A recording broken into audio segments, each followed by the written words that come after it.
Video को last तक देखिएगा, बहुत मजा आएगा।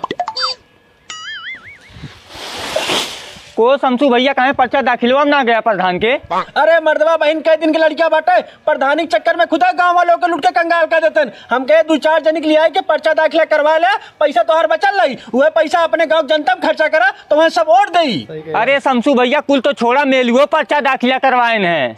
को मर्दवा मेलू कैसे पर्चा दाखिला कराई है? अपने गांव प्रधानी बाटे महिला सीट और उनके मेहर को मर गए। अरे शमसू भैया 17-18 साल के लड़की रहा, उसी बिया कह का बहनिया लेकर पर्चा दाखिला करवाए हैं। मर्दवा तो झूठ बोलत है। अरे शमसू भैया हमको ना विश्वास होता, देखे थमऊ ठकरा मार देश की मेलू भैया प्रधानी के चक्कर में करत कहा है। को मर्दवा मेलू तो इतना गलत ना हो सकेलेन। अरे भैया हम अपने अखिया देखे तब कहा था। एक काम करा, हमें मेलू घरे लिया चला तो चला चला। मेलू भैया, ये मेलू भैया का हो शमसू भाई? ये का सुना था हम? का सुनत है यार? सुना है तू पर्चा दाखिला कराया है? काहे ने पर्चा दाखिला कराई? तो हाँ इसने उसारा कहत रहा न उनके घरे वोट मांगे जाब न प्रचार करे जाब, तो उनके सलाउ खिलाफ हम चुनाव लड़ब। मर्दबा तो हाँ चुल्लू भर पानी नगरोट बोर के मर चाहिए। अब बहन भौजी के मारे 15 दिन ना है तब तक बिया के पर्चा दाखिला करावत है। काहे ने पर्चा दाखिला कराई? ढेर ज्ञान देते है अब थई मार चलो लोग झल्ला हो जाबे न निकल जा दुआरे समरे। आया वोट ले बता बताइला तो है। बागा सारा तो ले कोठ मना चाहिए हमें जुगनुआ के और झिंगना कोट लग जीते खाओ। चल रे भैया चल। हे झिन्नू चाचा का भैया अब तो पर्चा दाखिला हो मन से एकदम पूरे गांव प्रचार में लग गया। मेलू चाचा कुल काम खराब कर देन, नहीं तो हम तो निर्विरोध प्रधान हुई। अरे भैया कुछ कहा जिन हम और शमसू भाई गए मेलू भाई के यहाँ, उन्हें समझावे के मारी तो मर्दवा बंदूक निकाल के हमने दौड़ाए ले हैं। बंदूक निकाल के?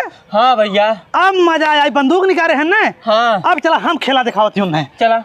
झिन्नू चाचा ये बतिया अगर तू 4 दिन पहले हमसे बताया होता तो न हम जेल में चपवा दी। अरे भैया बंदूकिया आज दिखाए न, कैसे 4 दिन तो उसी पहले बताई। ए साहब हाँ हमारे गांव में एक दिन हमारे खिलाफ प्रधानी लड़त है, इन्हें बंदूक दिखावत है। बंदूक दिखावत है? हाँ साहब। तोहरे गांव तो आचार संहिता लगल बाटे, कैसे बंदूक दिखाई दी है? वह तो हम सोचे थी कहाँ दिखावत है। अरे यार तोहरे गांव जेकरे पास लाइसेंसी बंदूक रहा सबकर हम जमा करवा दे बाटी। एकर मतलब उन चोरी बंदूक रखे हैं? चोरी बंदूक रखे बाटे? हाँ साहब। ओकरे घरे लिया चला। साहब नहीं बाटन, इनके ऊपर बंदूक ताने रहन। आचार संहिता को उल्लंघन करे बाटा, हमारे साथ थाने चला। अब कैसे चुनाव लड़ रहा? चुनाव हम ना लड़ब, हमार मेहरलुआ लड़ी। अब बहन 1 घंटा पहले बियाह करा है, पहले उनके आधार कार्ड के एड्रेस चेंज करवा ला। अरे सारे चूतिया बिया हम ही गंगम करे है। गंगम कैसे करे है? इनके मेहरलुआ सतवा सारा नहीं चुनाव लड़े रुकबे। वो मर्द तो अपने मेहरल रोक ना पाया है। ओ मंडो हमें पता ही ना